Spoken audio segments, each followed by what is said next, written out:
Lao Tzu, the ancient Chinese philosopher, said, "Tao created one, one created two, two created three, three created all the myriad things." This suggests that the world is formed from Tao. Chinese people greatly value the Tao, or the Way. In Chinese, the concept of moral standards is denoted by the two characters Dao De, meaning the way, and virtue. Any behavior not conforming to moral standards was said to not follow the principle of Tao. In ancient times, a brutal emperor would be called a decadent ruler who lacks the Tao. Even farmers in revolt posted banners proclaiming, "Achieve the way on behalf of heaven." The Chinese traditionally believed in the unity of heaven and humanity. Lao Tzu said in his book, Tao Te Ching, "Man follows the earth follows heaven, heaven follows the Tao, and the Tao follows what is natural. The Tao of the universe does not change, and the universe runs according to the Tao, in an orderly manner. The earth follows the changes of heaven. Therefore, it has 4 distinct seasons. By respecting heaven and the earth, humankind enjoys a harmonious life of gratitude and blessings." This is reflected in the expression, "heaven's favorable timing, earth's advantageous terrain, and harmony among the people." Astronomy, geography, the calendar system, medicine, literature, and even social structures all follow this understanding according to traditional Chinese thought. For over 5,000 years, profound insights offered by sages and philosophers about heaven, earth, and the universe have been passed down from generation to generation. This wisdom has nurtured the Chinese people and created one glorious era after another. In the last 100 years, while China was in great peril, the communist specter took the opportunity to enter the scene and seized political power by the use of brutal cruelty, controlling people with violence and lies, and promoting man over nature, and a philosophy of struggle. Chairman Mao Zedong said, "Battling with heaven is endless joy, fighting with the earth is endless joy, and struggling with humanity is endless joy." The Communist Party despises heaven, earth, nature, and morality. It is an extremely malevolent force against the universe, causing limitless agony and tragedy. It has also pushed China's 5,000-year civilization to the brink of destruction.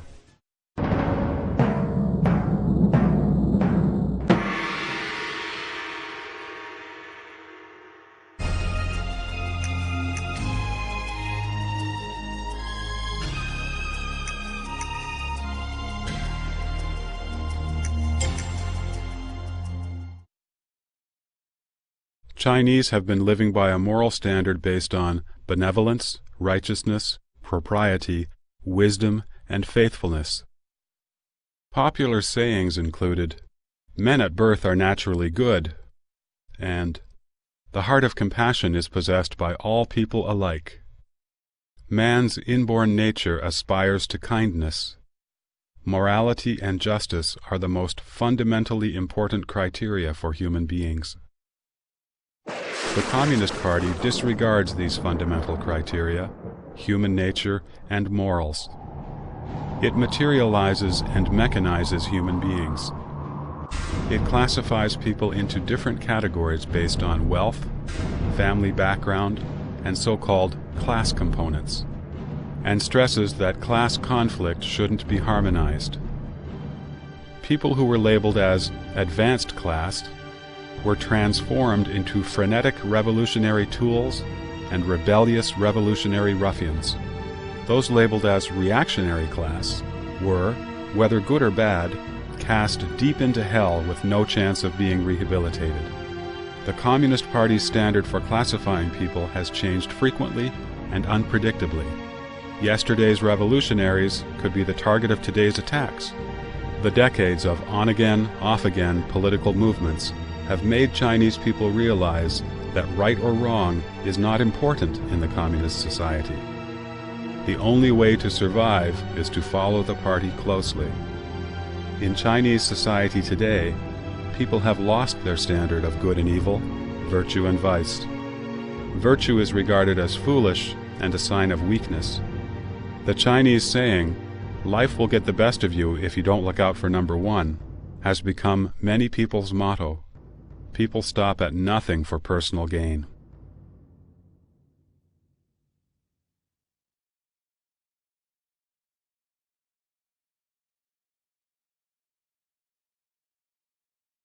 For the Communist Party, a human being is an animal or even a machine. The Communist Party's goal is to control people and gradually change them into rebellious, revolutionary ruffians. Marx said, "Material forces can only be overthrown by material force." Theory also becomes a material force as soon as it is gripped by the masses. He believed that human history is nothing but the continuous evolution of human nature, and that human nature is in fact class nature. He posited that there is nothing inherent and inborn, only products of the environment. He argued that a human being is a social man, disagreeing with the natural man concept postulated by Feuerbach. Lenin believed that Marxism cannot be generated naturally among the proletariat, but must be infused from outside.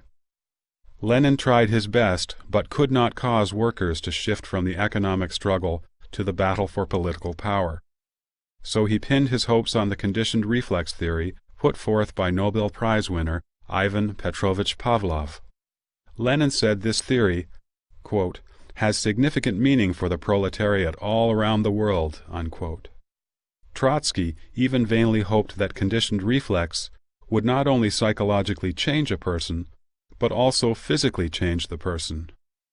In the same way that a dog drools once it hears the lunch bell ringing, soldiers would be expected to rush ahead bravely upon hearing gunshots, devoting their lives to the Communist Party. Since ancient times, people have believed that rewards come from effort and labor. Through hard work, one gains a prosperous life. People have contempt for indolence and consider reaping benefits without working immoral. However, after the Communist Party spread to China like a plague, it encouraged social scum and idlers to divide up the land, rob private property, and tyrannize men and women. These things were even done publicly and legally. Respecting one's elders and teachers, and respecting knowledge, has been a Chinese tradition for several thousand years. Yet, in the Cultural Revolution, the Chinese Communist Party encouraged students to assault and bully teachers. Knowledge was condemned. It was said that, quote, "the more knowledgeable one is, the more reactionary," unquote. The concept of being respectful to teachers and knowledge was quickly erased from the minds of that generation. On August 5, 1966, Bian Zongyun, a teacher of the affiliated girls' high school of Beijing Normal University, was paraded around by her female students on the street, wearing a tall dunce hat and ink-stained clothes, carrying an insulting black board over her neck. She was surrounded by students drumming on trash cans. She was forced to her knees on the ground, beaten with a wooden stick spiked with nails, and burned with boiling water. A living and breathing Bian Zongyun was tortured to death on the spot. In another story, the woman principal of the affiliated high school of Beijing University was forced by students to knock on a broken wash basin and yell, "I am a bad element." Her hair was shaved to humiliate her. Her head was beaten bloody while she was forced to crawl on the ground. During those years of the re-education of intellectuals, professors from Tsinghua University were banished to Carp Island in Nanjing, Jiangxi province. Schistosomiasis was so common there that a labor camp originally located there had to move. Upon touching the river water, these professors were infected and developed cirrhosis, losing their ability to work and live.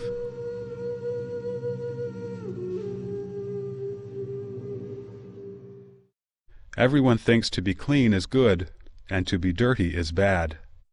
The Chinese Communist Party promotes getting mud all over the body and covering your hands with calluses, and celebrates your hands are dirty and your feet smeared with cow dung.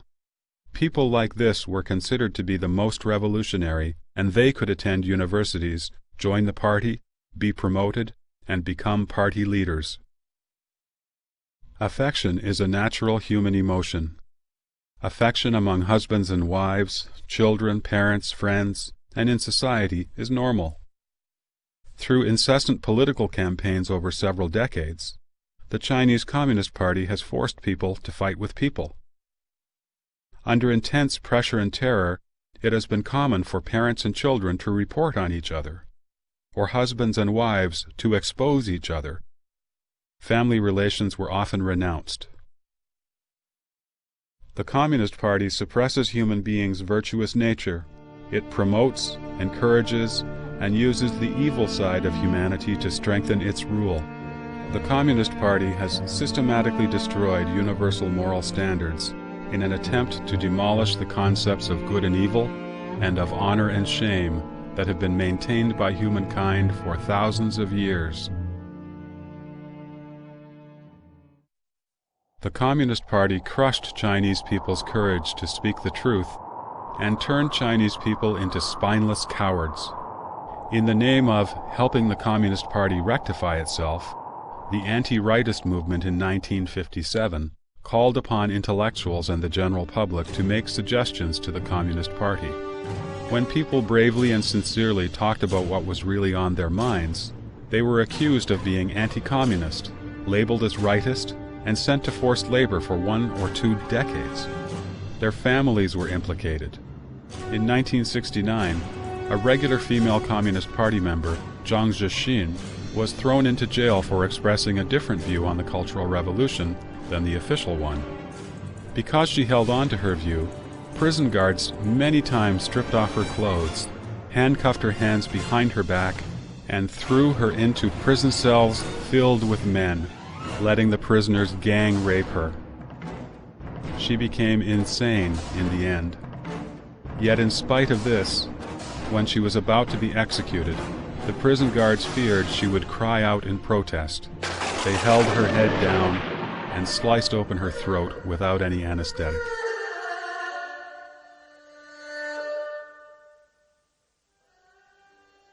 After the 10 years of the Cultural Revolution ended, in order to earn back people's loyalty, the CCP brought justice to many people, restoring their good reputation, including that of Zhang Zhixin. Nonetheless, it has always followed its tradition of persecuting people who dare to speak the truth. Without the party's permission, no media exposure of the dark side of the party is allowed. The International Organization of Journalists revealed that among all nations in the world, China has the largest number of journalists in detention. In 1998 and 1999, Zhang Weiping, chief of the Hong Kong-based Wenweipao newspaper liaison office in northeast China, published articles under an alias in Hong Kong magazines. The articles exposed government corruption and criticized a high-ranking official, Bo Shilai.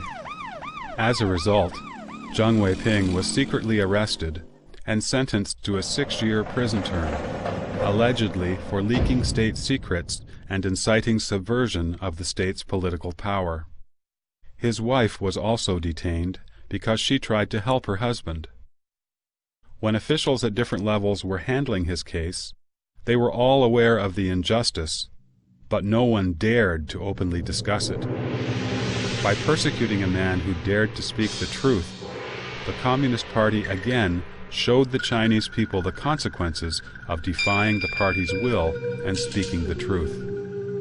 One cruel lesson after another have made the Chinese people consider honesty and speaking the truth synonymous with danger and asking for trouble.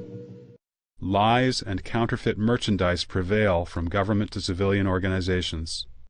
Although people's material wealth has increased, the trust and care among them has diminished.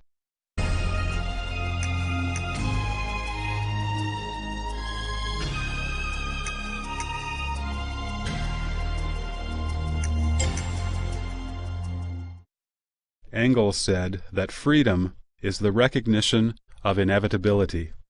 Mao Zedong added, and the reformation of the world. This final touch fully brought to light the Chinese Communist Party's view of nature, namely, as something to be changed and to be conquered. The popular folk songs during the Great Leap Forward show the arrogance and stupidity of the party, showing how they dared to challenge nature. The lyrics go, "I can make the mountains bow and have the rivers step aside. There's no Jade Emperor in heaven, and there's no Dragon King on earth. I am the Jade Emperor, and I am the Dragon King. I order the 3 mountains and 5 gorges to step aside. Here I come." Indeed, the Communist Party has come. With it comes the destruction of the balance of nature and the original harmonious world.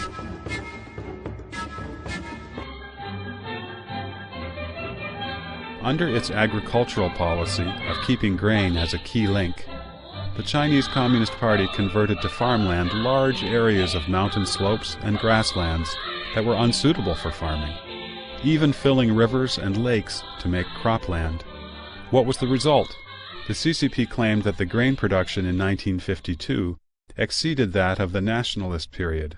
The CCP did not reveal, however, that it wasn't until 1972 that the total grain production in China exceeded that of the peaceful Qianlong reign during the Qing dynasty. To this day, China's per capita grain production is far below that of the Qing dynasty, and is 1/3 of that of the Song dynasty, when agriculture was at its peak in Chinese history. The indiscriminate cutting of trees, leveling of rivers, and filling of lakes have caused drastic ecological deterioration in China. China's ecosystem is on the brink of collapse. The drying up of the Hai River and the Yellow River, and the pollution of the Huai and the Yangtze rivers sever the lifeline of the Chinese nation.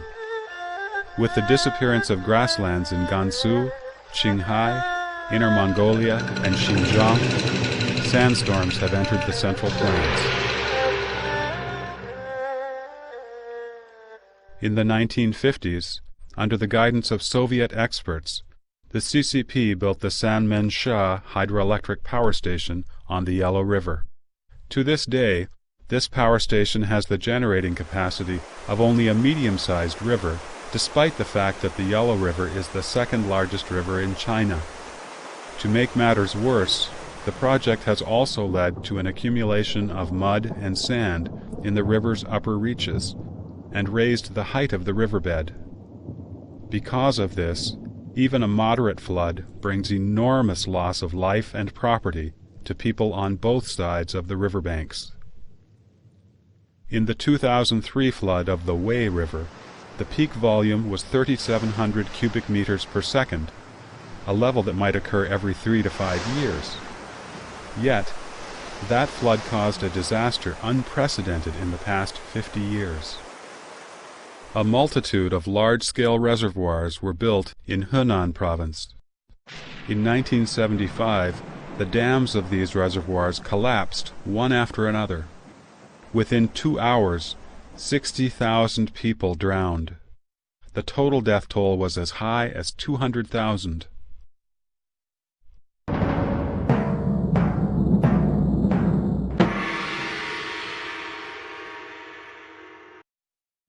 Today, the CCP continues wanton acts of destruction against the land of China. The construction of the Three Gorges Dam, which was officially started at the end of 1994, was another dam construction the CCP attempted to monumentalize. The Xinhua news agency said, The construction of the Three Gorges Dam was a great project that conformed to Zhang's Three Represents, and that the construction of the Three Gorges Dam was a brilliant joint decision made possible by 3 generations of leaders in the Party Central. Yet, a series of serious consequences have surfaced along the way. About 2 million people have been forced to leave their homes behind, creating some unsurmountable challenges. The 600-kilometer-long reservoir will flood over 250,000 acres of precious farmland and 1,300 historical cultural sites. It will bring unpredictable damage to the environment along the Yangtze River. Amid the hype about great dams for so many years, the Three Gorges Dam will probably be the most disastrous of all.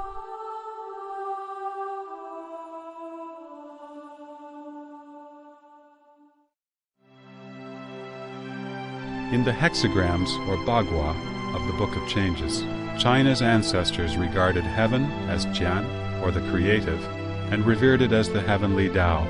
They considered the earth as Kun, or the receptive, and respected receptive virtues. The Book of Changes teaches us the proper attitude toward the heavenly Tao and earthly virtues: to follow heaven, abide by the earth, and respect nature.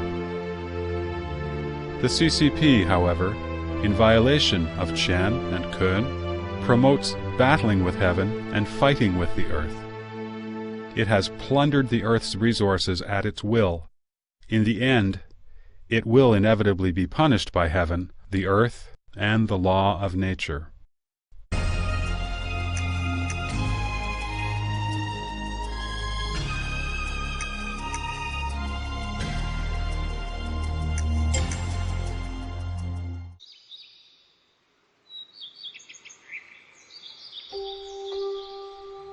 There is a Chinese saying which goes, "You do not know the true face of Mountain Lu, precisely because you are on the mountain."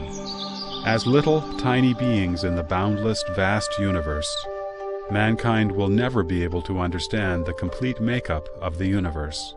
From Aristotle and Newton to Einstein, many believe in the existence of a prevailing law in the universe. Humanity has never stopped probing for the truth of the universe through various means. In addition to scientific exploration, religion, faith, and cultivation have always been approaches mankind has taken to uncover the mysteries of life and the universe. True scientists hold a very broad outlook of the universe and will not deny the unknown using the current limited science. Renowned scientist Newton, for example, in his seminal book, Principles of Mathematics, published in 1678, explained in detail the principles of mechanics, tidal formation, and planetary movement, and calculated the movements of the solar system. Newton, who was so eminently accomplished, said repeatedly that his book offered a mere description of surface phenomena, and that he did not dare to speak about the real meaning of the ultimate God in creating the universe. In the second edition of Principles of Mathematics, in expressing his faith, Newton wrote, "This most beautiful system of sun, planets, and comets could only proceed from the counsel and dominion of an intelligent and powerful being. As a blind man has no idea of colors, so we have no idea of the manner by which the all-wise God perceives and understands all things." The People's Daily newspaper published the following statements in an article entitled "Upholding Science and Destroying Superstition" on June 21, 1999. Our Communist Party's history is a history of upholding science and destroying superstition. Evidence has shown that Marxism's scientific world outlook is a powerful weapon of thought for us to defeat all enemies and all difficult obstacles. Based on this absurd understanding of the world, the Communist Party claims to be the embodiment of science and to represent the truth. It advocates things that conform to its narrow theory and calls everything outside of its own theories false science or superstition. Whether it is different thinking, a new aspect in the scientific field, or a religion with several thousand years of history, the Communist Party attacks, condemns, and censors it until it can no longer exist.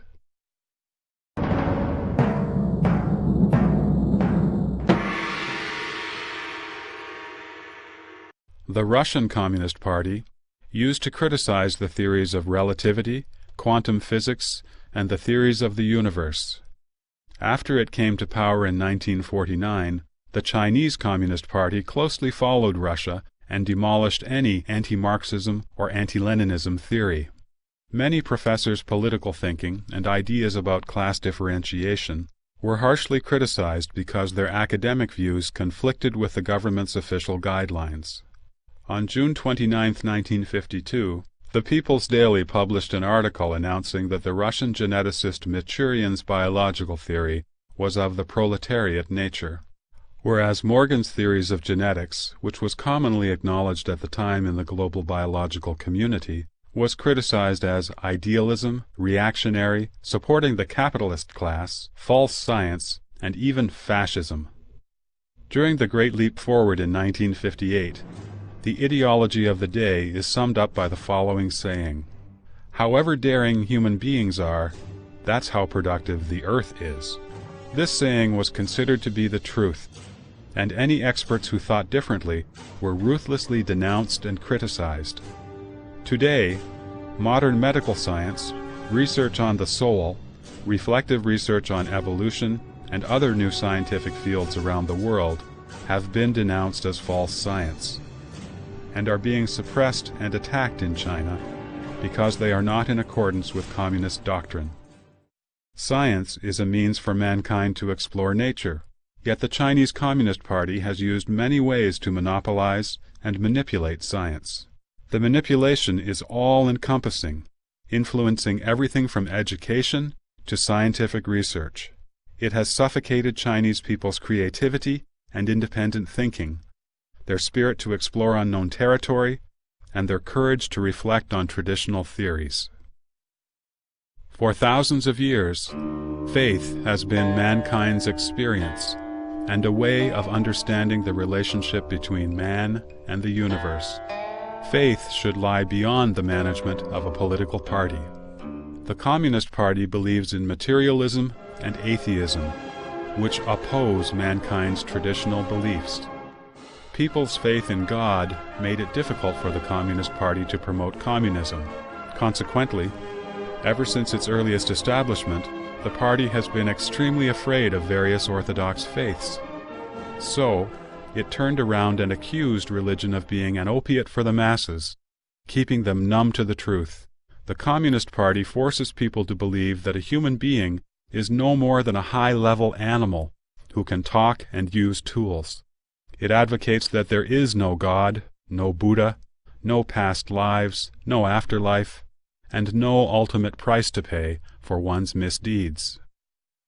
Without exception, after the Communist Party seized the reins, in order to strengthen their power, the party leaders deified themselves.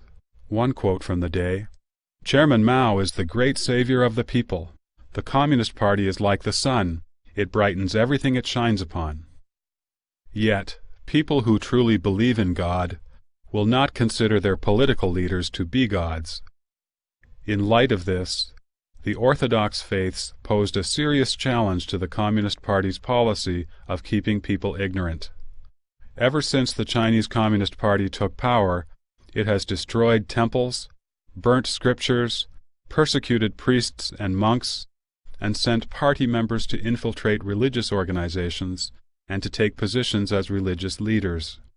It has resorted to violence and imprisonment to force the people to worship the Communist Party first, and then God or Buddha. Step by step, in the large-scale political movements over the past decades, the Communist Party leaders have been portrayed as gods. Meanwhile, the righteous faith in Chinese people's minds, which has been passed down for thousands of years, has been destroyed. When the gods created by man exposed their true faces as time went by, when Chinese people lost the halo of God in their minds, what was left in China was a spiritual void. After being fooled and having their ideals crushed, for the generations of older Chinese, the decades of loss and pain have made them doubt everything. The younger Chinese generations have rejected faith. The incessant pursuit of material comfort and an indecorous attitude toward life have destroyed Chinese people's moral restraints. The Communist Party has not only wantonly destroyed people's lives and property, it has taken away the morality and soul of the Chinese people, which had been passed down for thousands of years.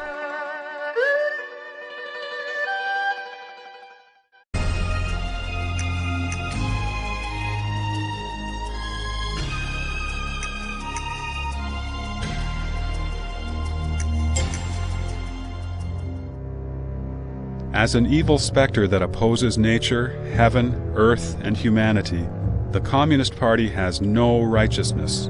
The repeated violence and lies that have followed the same pattern, the ever-changing stance and ever-changing interpretations, the wicked behavior of latching on to everything, to drill into the bone and suck out the marrow, and the ferocious attempt to destroy the upright principles of heaven, earth, and the human world, all have been done for the sake of maintaining this wicked specter's life. The Communist Party makes itself an enemy of everything in the universe. Because of this, from the very beginning, it is doomed to be buffeted by one crisis after another, and is destined to be eliminated by the universe. As the first paragraph in the Communist Manifesto says, all the powers of old Europe have entered into a holy alliance to exorcise this specter. In China, the Communist Party has had the same experience. From the Ma incident and the April 12th purge of the party, to being besieged 5 times in areas they controlled by the KMT, and eventually to being forced to retreat in the Long March, the CCP has always faced the crisis of its own elimination.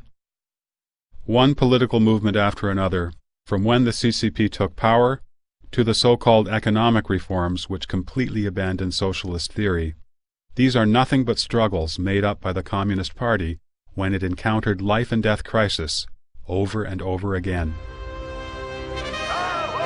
Today, communism has failed across the globe. Jiang Zemin, the former leader of the last major communist regime in the world, said to a correspondent of the Washington Post in March 2001, "When I was young, I thought the ideals of communism would be reached very quickly, but now I don't feel like this." At present, those who truly believe in communism are few and far between. The CCP clings desperately to its so-called communist theory, fooling itself and others, simply for the sake of maintaining the legality of its regime. The communist movement is destined to fail. Though the Chinese Communist Party has survived many crises by frequently changing its appearance and clinging to desperate contrivances, its inevitable doom is clear to the whole world. The vast universe carries with it the irrefutable will of heaven, which can also be called the will of the divine or the law and force of nature. Humanity will have a future only if it respects heaven's will, follows the course of nature, observes the law of the universe, and loves all beings under heaven.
归正道，江山复清明，苍生归正道。